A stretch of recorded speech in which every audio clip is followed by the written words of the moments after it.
Welcome everybody to another edition of Inward Bound for Mindful Living with Mr. Deepal Suryarachi. I want to be upfront with my audience, if you don't mind, Mr. Suryarachi. Every week before we actually have this session, Mr. Suryarachi very kindly sends me a very short email saying, "My dearest Shaveen, this week we are going to talk about a particular topic." And he keeps me in the dark as much as the audience. But this particular week, he sent me a mail and it really intrigued me, and I was actually looking forward more than usual to actually have a chat with him today. And the email just simply read, "My dearest Shaveen," he always starts it off that way. Today, or rather this time on this session, we are going to talk about the difference between being alone and loneliness. And it just struck me. And I'm going to ask him exactly what I wanted to ask him at that moment. So tell me, Mr. Suryarachi, what did you mean by that email and what are we going to talk about today? Yeah, the whole concept of this being alone and being loneliness, if you really look at, it's worlds apart. You can feel lonely amidst a large crowd. Remember the day you first went to school? I remember the day I first went to, from my village school, I went to Sri Pali Horana. And now in the village school there was only one building, two buildings. And between the buildings is gravel ground. But when I went to this school, there were so many schools in the school, right? So many buildings. And inside there were roads with tar on it. Right. Whereas my home, the road is, from the main road is a gravel path. Right. And there were so many students around. I remember I was hugging onto my father's shirt and crying, saying, "Don't leave me alone." I think we've all gone through similar situations. Right. Yes. So you see, now that's an unfamiliar situation, you feel lonely. Look at another situation.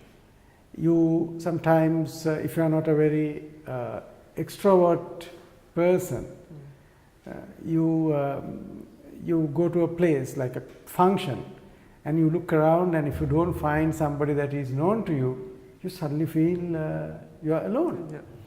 And you feel lonely. Yeah.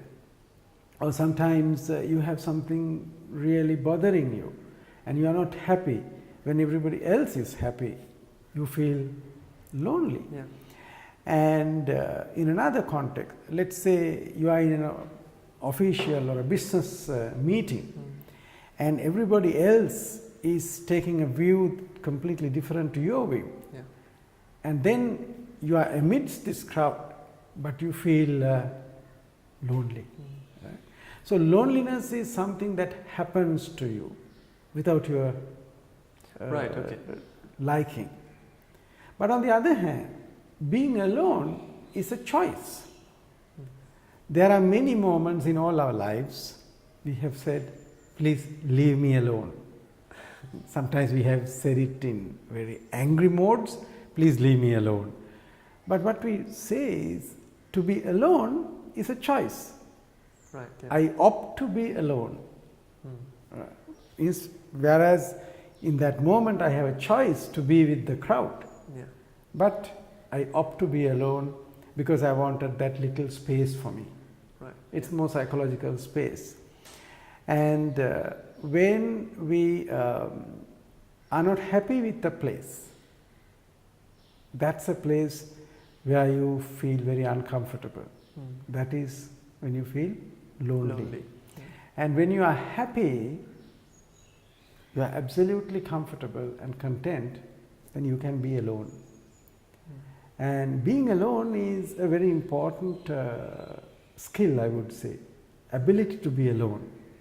Okay. Compared to being with crowds.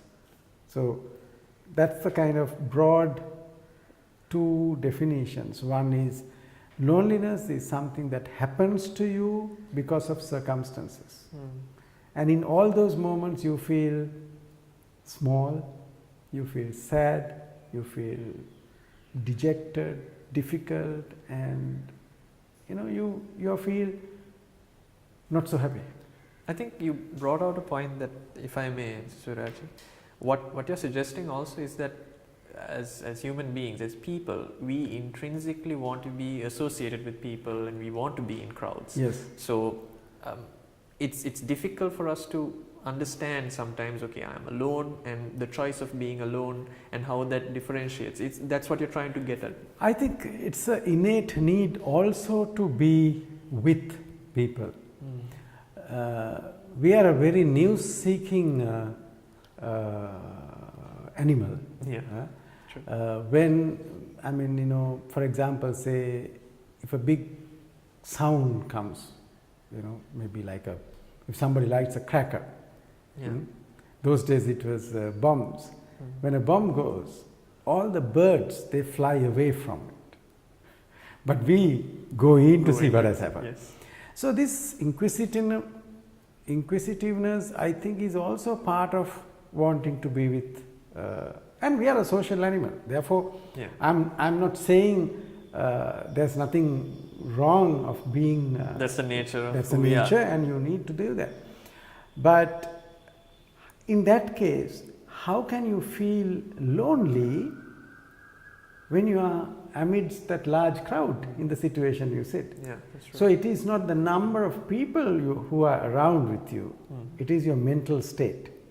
Right. And it's, as we discussed in many sessions before as well, your mind tends to wander, you don't stay in one place, and that's normal. That's how the mind is supposed to work. So now, how does this, if I think we need to discuss a bit more as we go on to the next few segments, but how does this, very briefly, how does it correlate and relate to mindfulness? Okay. Now, to develop mindfulness, so remember, always we said, when you practice mindfulness, there are two things that happens. You bring your mind to the present moment, and you observe what happens without interfering it, and as a result, you end up getting more insights about you, so that you become a happier, more contented, and a more successful person. Now, to develop mindfulness, it is very important you develop this ability to be alone. And when you explore this, only you can realize, okay, there's a difference between being alone and feeling lonely. Right, yeah. Because one of the biggest challenges is the mind moves away, because his mind is not happy with this moment. Correct. He wants more. Yeah.